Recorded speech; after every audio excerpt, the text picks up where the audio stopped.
સુરતમાં ખાડીને અવરોધરૂપ દબાણ સામે એક્શન શરૂ થયું છે। પાલિકા તંત્ર દ્વારા ગેરકાયદે દબાણો સામે ડિમોલિશન શરૂ થયું। સાંકડી ખાડીને પહોળી કરવા પાલિકા દ્વારા કવાયત હાથ ધરાઈ છે।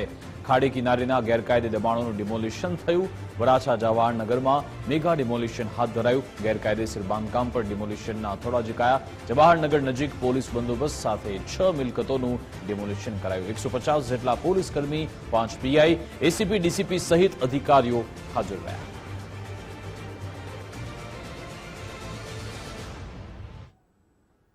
આ છે ટીપી સ્કીમ નંબર 3 કરંજ ખાના પ્લોટ નંબર 83 ને દક્ષિણે ખાડી જે પસાર થાય છે ત્યાં ડિમોલિશન ચાલુ છે।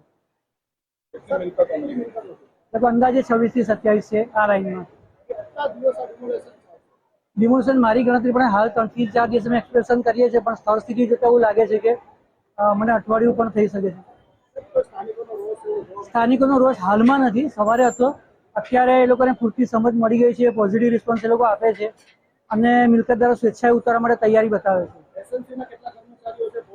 એસએમસીના 3 ડેપ્યુટી એન્જિનિયર છે, 3 આસિસ્ટન્ટ એન્જિનિયર છે, 20 થી 25 પીએ સુપરવાઇઝર છે। પોલીસ ખાતામાંથી ડીસીપી, 1 એસીપી, 6 પીઆઈ છે, 6 પીએસઆઈ છે।